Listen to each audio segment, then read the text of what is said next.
ఇక డీటెయిల్స్ చూస్తే first of all breaking news చూద్దాం. వైఎస్ వివేక హత్య case MP Avinash Reddy bail ను రద్దు చేయాలంటూ అప్రూవర్ గా మారిన దస్తగిరి తెలంగాణ హైకోర్టులో పిటిషన్ వేశాడు. ఈ పిటిషన్ పై వాళ్ళ కోర్టులో విచారణ జరగనుంది. ఈ కేసులో ప్రతివాదులకు నోటీసులు జారీ చేసింది. సిబిఐతో పాటు ఎంపీ అవినాష్ రెడ్డికి, వివేక కుమార్తె సునీతా రెడ్డికి కూడా నోటీసులు జారీ చేసింది. తదుపరి విచారణను నేటికి వాయిదా వేసింది.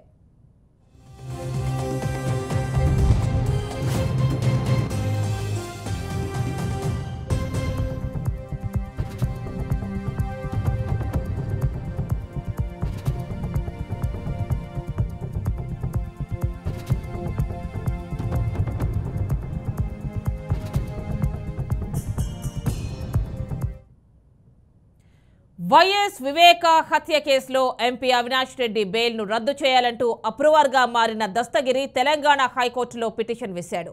ఈ పిటిషన్ పై వాళ్ళ కోర్టులో విచారణ జరగనుంది. ఈ కేసులో ప్రతివాదులకు నోటీసులు జారీ చేసింది. సిబిఐతో పాటు ఎంపీ అవినాష్ రెడ్డికి, వివేక కుమార్తె సునీతా రెడ్డికి కూడా నోటీసులు జారీ చేసింది. తదుపరి విచారణను నేటికి వాయిదా వేసింది. పూర్తి డీటెయిల్స్ మా కరెస్పాండెంట్ సురేందర్ అందిస్తారు. సురేందర్, చెప్పండి. దస్తగిరి హైకోర్టును ఆశ్రయించినట్టు తెలుస్తోంది. ఈ నేపథ్యంలోనే సిబిఐకి, సునీతా రెడ్డికి, అవినాష్ రెడ్డికి కోర్టు నోటీసులు జారీ చేసినట్టు తెలుస్తోంది. ఏముంది నోటీసులలో? ఫుల్ డీటెయిల్స్ ఇవ్వండి.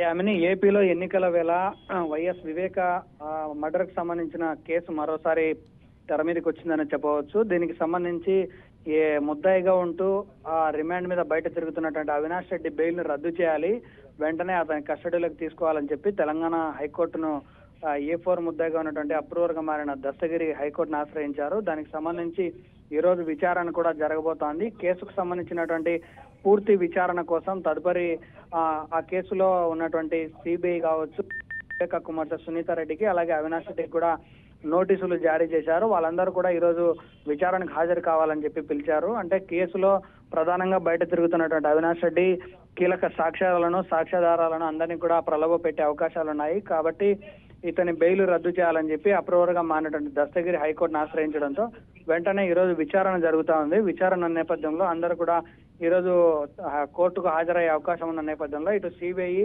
అలాగే అవినాష్ రెడ్డి, సునీతా రెడ్డి ముగ్గురు కూడా వాళ్ళు విచారణలో చెప్పబోయే అంశాలు ఎలా ఉండబోతున్నాయనేది కొంత కీలకంగా మారే అవకాశం ఉంది. అలాగే ఈ కేసుకు సంబంధించి రకరకాల పరిణామాలు ఇప్పటి వరకు చూసాము.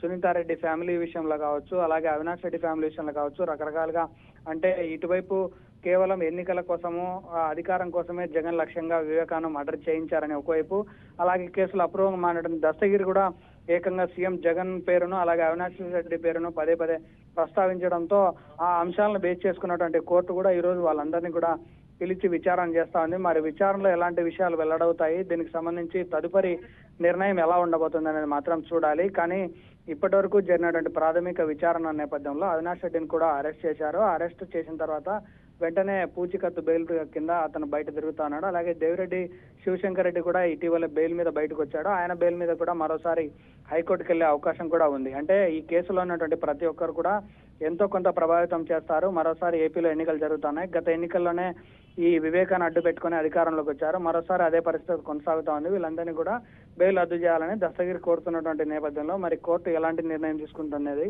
చూడాల్సి ఉంటుంది. ఆమెని రైట్ సురేంద్ర, థ్యాంక్ యూ.